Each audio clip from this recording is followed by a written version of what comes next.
Hello, I'm Doris. I'm here to show you about the market update. The global central bank collectively turned and the Fed will raise interest rates again in May.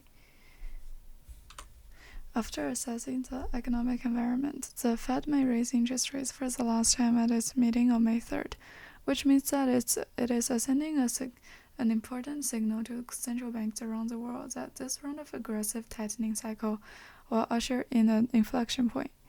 While the market is holding its breath and waiting for the Fed's next move, central banks around the world have successively pressed the pause button on interest rate hikes, and the tightening cycle may be drawing to a close. Media analysts pointed out that last week, a number of U.S. economic data released one after another were obviously lower than expected, and the economic growth shows signs of weaknesses. The Silicon Valley Bank incident not only affected the U.S. banking system, but also had a relative serious impact on the overall U.S. economic situation. The market generally believes that after assessing the economics, the Federal Reserve will raise interest rates by 25 basis points for the lend environment at the time of meeting on May 3rd, which means that the Fed is sending an important signal to central banks around the world that this round of aggressive tightening cycle will usher to come to the turning point. With the release of series of weak economic data, it means that the possibility of recession in the U.S. is rising. The Fed is nearing the end of its rate hike cycle. The late data from the CME Group FedWatch tool shows that the probability of the Fed raising interest rates by 25 basis points in May is about 66.3%, and the swap agreement shows that the probability of the Fed raising interest rates by 25 basis points again at the next FOMC meeting in May is about 75%.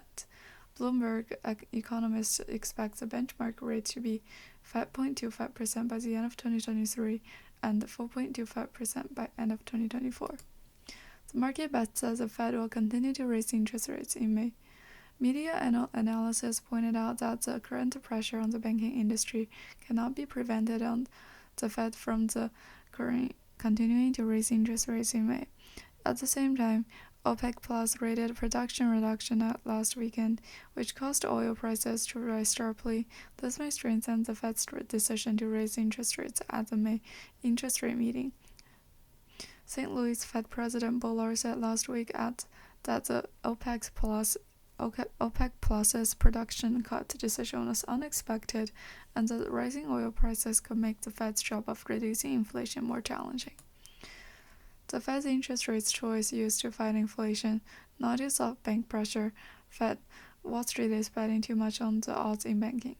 The Federal Reserve raised interest rates by 25 basis points as scheduled at its March meeting, and the benchmark interest rate rose 4.75% to 5%. In the resolution statement, it deleted the wording "it is appropriate to continue to raise interest rates," and changed it to "some additional policy tightening may be appropriate." Was interpreted as a dovish argument. The dot plus still maintains that the interest rate at the end of this year is expected to be unchanged at 5.1%, or there may be only one more moderate rate hike. Bloomberg economist Anna Wong believes that the Fed will raise interest rates by 25 basis points in May. It is expected that the U.S. benchmark interest rate will remain at a peak of 5.25% in 2023, and May inflation will remain around 4%. With the recent production cuts by OPEC Plus and a still tight U.S. labor market, inflation is likely to remain near 4% in 2023, keeping the Fed from starting to cut rates as quickly as market is currently expecting. We think the Fed will keep the benchmark interest rate at its peak this year, even if a mild recession is likely by the end of 2023. The turmoil in the financial market is forcing markets to rethink how far the Fed can keep tightening policy in the face of rising inflation, recession risks, while inflation remains high. In March, the Bank of Canada fulfilled its promise to suspend interest rate hikes. Last Tuesday, the Reserve Bank of Australia suspended its year-long interest rate hike, becoming the second central bank to suspend interest rate hikes. Since April 2022, the Reserve Bank of Australia has raised interest rates 10 times, totaling 350 basis points. On Thursday, the Reserve Bank of India became the third central bank to unexpectedly pause interest rate hikes. But the RBI will certainly not be the last central bank to suspend interest rate hikes. The European Central Bank raised interest rates by 50 basis points in March. But due to the impact of the banking industry, the European Central Bank did not give May interest rate guidance this time. However, core inflation in the Eurozone remains high, which still creates difficulty for the European Central Bank's next monetary decision. Senior ECB officials, including ECB President Christine Lagarde and Chief Economist Philip Lane, have emphasized that the price stability is the most important goal. European Central Bank member Isabel Schnabel previously said that the headline inflation was beginning to decline, but core inflation remains sticky. While the last year's energy prices increases spread rapidly across the economy, they'll take longer to dissipate, and it's not even clear that it'll be fully symmetrical in the sense that everything will disappear. However, some senior officials of the European Central Bank believe that due to the turmoil in the banking industry, credit has tightened, which will put pressure on the economic growth and inflation.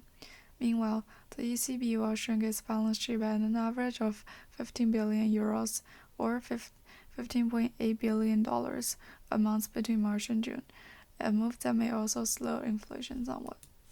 Foreign investors sold a net of 1.73 billion of South Korea's stocks in March, snapping 5 straight months of net buying.